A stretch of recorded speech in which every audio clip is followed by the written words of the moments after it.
Hello అండి, అందరికీ నమస్తే. Welcome back to my channel Tejas collections. Shravana మాసంలో వరలక్ష్మి వ్రతానికి సింపుల్గా 3 రకాల ప్రసాదాలు అనేవి చేసుకుందామండి. అలాగే అలంకరణ అనేది కూడా సింపుల్గా చేసుకుందాం. ఇలా చేసుకుంటే హడావిడి ఏం లేకుండా తొందరగా చేసుకోవచ్చు. అలాగే ప్రశాంతంగా పూజ అనేది చేసుకోవచ్చు.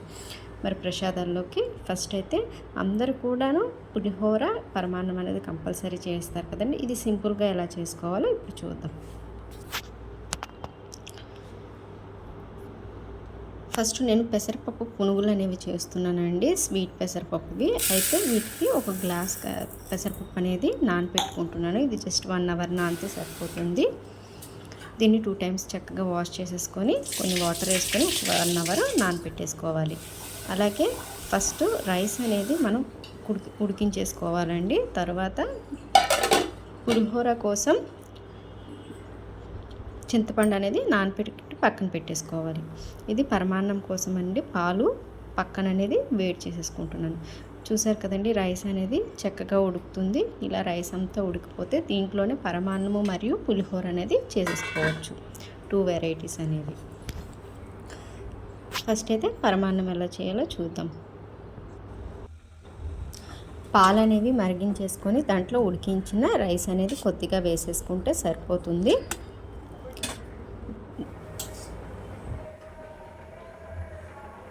దీంట్లో బెల్లం వేసామంటే పాలు విరిగిపోతాయి కాబట్టి సపరేట్గా బెల్లం అనేది తురుము పెట్టుకొని దాంట్లో కొంచెం వాటర్ అనేది యాడ్ చేసేసుకుంటే బెల్లం అనేది చక్కగా కరిగిపోతుంది. కరిగిపోయినాక కొంచెం వడగట్టేసి పక్కన పెట్టేసుకుందాం.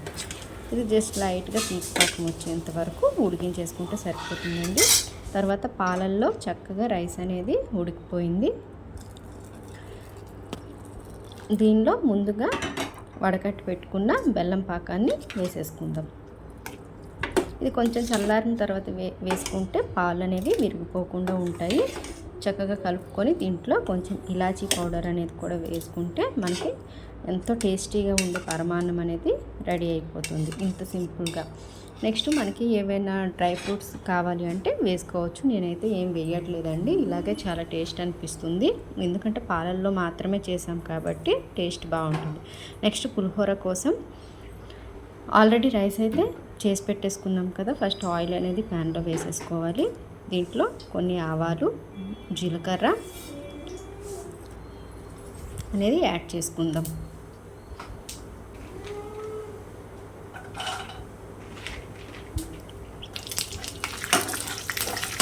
నెక్స్ట్ దీంట్లోనే కొంచెం పల్లీలు అనేవి వేగినాక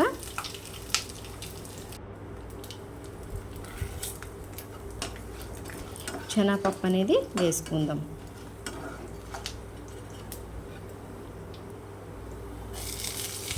ఇవన్నీ కొంచెం బాగా ఫ్రై అవ్వాలండి. ఫ్రై అయిన తర్వాత మనకు కొంచెం కారానికి సరిపడ్డ పచ్చిమిర్చి అనేది యాడ్ చేసుకోవాలి. దీనిలోనే కొంచెం ఎండుమిర్చి కూడా యాడ్ చేసుకుందాం.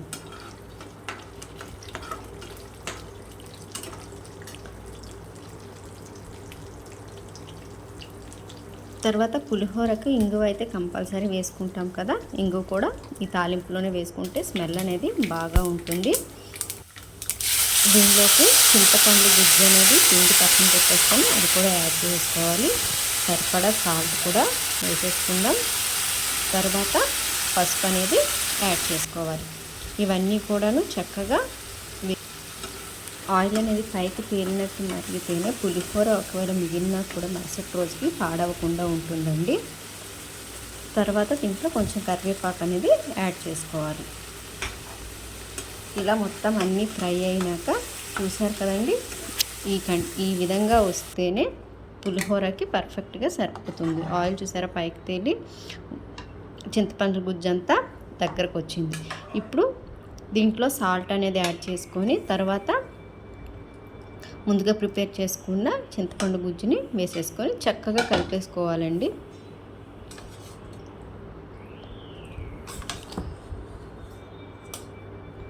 మొత్తం కలిపినాక పులిహోర అనేది ఈ విధంగా రెడీ అయిపోయింది.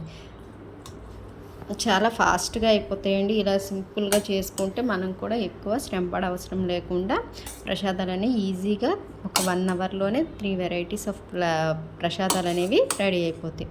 నెక్స్ట్ పెసరపప్పుతో పునుగులు అనేవి తీపి పాకంలో వేసి చేస్తారండి. వీటిని దారక్ అంటారు.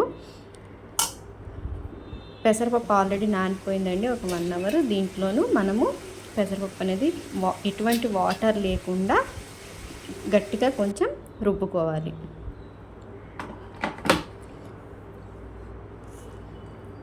చూసారు కదా, ఈ విధంగా ఉంటే పునుగులు అనేవి సాఫ్ట్గా వస్తాయి, బెల్లం పాకం అనేది చక్కగా పడుతుంది.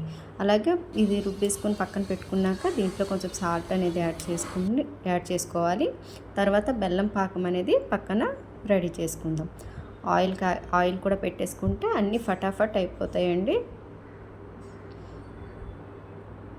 దీనిలో కొంచెం సాల్ట్ అనేది యాడ్ చేసుకొని చిన్న చిన్న పునుగులుగా ఆయిల్లో డీప్ ఫ్రై చేసుకోవాలి.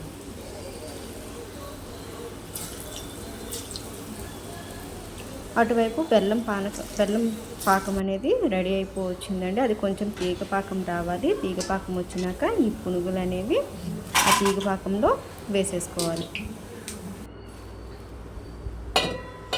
ఇవి ఇలా వేసుకున్నాక ఒక 1/2 అవర్ కానీ పక్కన పెట్టుకున్నామంటే ఈ పాకం అంతా కూడాను పునుగులకి పట్టి చాలా టేస్టీగా సాఫ్ట్గా ఉంటాయి. సో తొందరగా కూడా ఇది కూడా అయిపోతుంది. 3 వెరైటీస్ ఆఫ్ ప్రసాదాలు అనేవి రెడీ అయిపోయి నెక్స్ట్ పూజ అలంకారం అనేది సింపుల్గా మనం నేనైతే ఈ విధంగా చేసుకున్నాను. ఇదంతా కూడాను మనకి బిఫోర్ 9 లోపే అయిపోతాయండి. ఇంత అన్ని ప్లానింగ్గా చేసుకున్నామంటే పూజ చేసే టైంకి హడావిడి లేకుండా మనం ప్రశాంతంగా చేసుకోవచ్చు.